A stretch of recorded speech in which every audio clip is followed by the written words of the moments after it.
تو عرب شریف میں 1922 تک ترکی کی حکومت تھی، جسے خلافت عثمانیہ کے نام سے جانا جاتا ہے۔ 1922 سے پہلے سعودی عرب کا نام سعودی عرب نہیں بلکہ حجاز مقدس تھا۔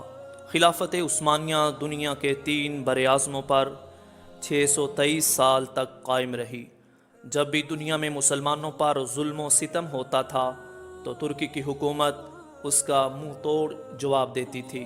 امریکہ، برطانیہ، یورپین، نصرانی اور یہودیوں کو اگر سب سے زیادہ خوف تھا تو وہ خلافت عثمانیہ کا خوف تھا۔ امریکہ، یورپ جیسوں کو معلوم تھا کہ جب تک خلافت عثمانیہ ہے ہم مسلمانوں کا کچھ بھی نہیں بگاڑ سکتے۔ امریکہ اور یورپ نے خلافت عثمانیہ کو ختم کرنے کی سازش شروع کی۔ 19ویں صدی میں سلطنت عثمانیہ اور روس کے درمیان بہت سی جنگیں بھی ہوئیں۔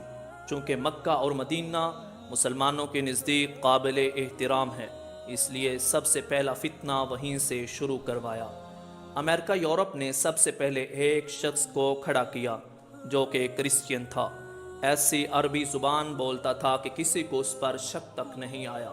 اس نے عرب کے لوگوں کو خلافت عثمانیہ کے خلاف یہ کہہ کر گمراہ کرنے کی ناکام کوشش کی کہ تم عربی ہو اور یہ ترکی عجمی غیر عربی ہیں، ہم عجمی کی حکومت کو کیسے برداشت کر رہے ہیں۔ لیکن لوگوں نے اس کی ایک نہ مانی۔ یہ شخص لارنس آف عربیہ کے نام سے مشہور ہوا۔ آپ لارنس آف عربین لکھ کر گوگل پر بھی سرچ کر سکتے ہیں۔ پھر امریکہ نے ایک شخص کو کھڑا کیا جس کا نام عبد الوہاب نجدی تھا۔ ابن عبد الوہاب نجدی کی ملاقات عرب کے ایک سوداگر سے ہوئی جس کا نام ابن سعود تھا۔ اس نے ابن سعود کو عرب کا حکمران بننے کا لالچ دیا۔ پھر ابن سعود نے مکہ، مدینہ اور طائف میں ترکی کے خلاف جنگ شروع کر دی۔ مکہ مکرمہ، مدینہ منورہ اور طائف کے لاکھوں مسلمان ابن سعود کی ڈاکو فوج کے ہاتھوں شہید ہوئے۔ جب ترکی نے دیکھا کہ ابن سعود ہمیں عرب سے نکالنے اور خود عرب پر حکومت کرنے کے لیے مکہ، مدینہ شریف اور طائف کے بے قصور مسلمانوں کو شہید کر رہا ہے، تب ترکی نے عالمی طور پر یہ اعلان کر دیا ہم اس پاک سرزمین پر قتل و غارت پسند نہیں کرتے۔ اس وجہ سے خلافت عثمانیہ کو ختم کر دیا گیا، جس کی وجہ سے 40 نئے ممالک وجود میں آئے۔ پھر عرب کے مسلمانوں کا زوال شروع ہوا۔ حجاز مقدس کا نام 1400 سال کی تواریخ میں پہلی بار بدلا گیا۔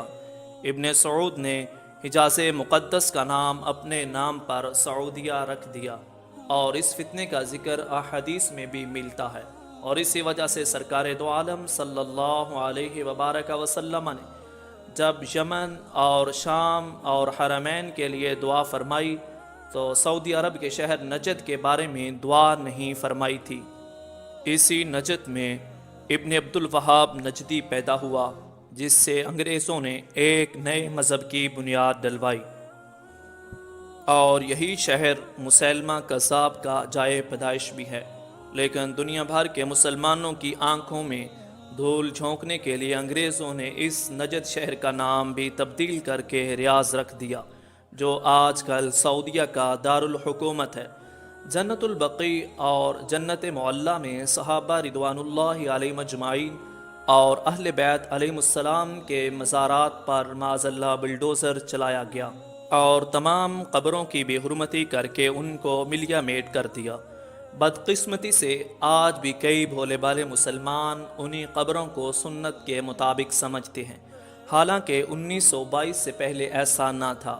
حرم شریف کے جن دروازوں کے نام صحابہ اور اہل بیت کے نام پر تھے، ان کا نام آل سعود کے نام پر رکھا گیا۔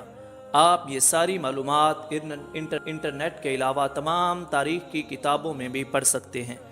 انگریزوں نے اپنی اس سازش کی کامیابی پر 1962 میں ہالی ووڈ میں لارنس آف عربین کے نام سے فلم بھی بنائی، جو بہت زیادہ بار دیکھی جا چکی ہے۔ یہود و نصارہ کو عرب میں آنے کی اجازت مل گئی۔ جس دن ابن سعود عرب کا بادشاہ بنا، اس دن ایک جشن ہوا۔ اس جشن میں امریکہ، برطانیہ اور دوسرے ملکوں کے پرائم منسٹران سعودی عرب کو مبارکباد دینے پہنچے۔ جس عرب کے نام سے یہود و نصارہ کامتے تھے وہ سعودیہ امریکہ کے اشاروں پر ناچنے لگا اور آج بھی رندوں کے ساتھ ناچ رہا۔ دوستو، رسالت مآب صلی اللہ علیہ وبارک وسلم کا فرمان سنیے اور آل سعود کے حکمران رہنے کی نقصانات سے آگاہ ہوں۔ کنز العمال جلد نمبر 13 صفحہ نمبر 56 حدیث نمبر 33976 میں شداد بن اوس رضی اللہ تعالیٰ عنہ روایت فرماتے ہیں کہ آپ صلی اللہ علیہ وبارک وسلم نے فرمایا، جب ربیہ قبیلہ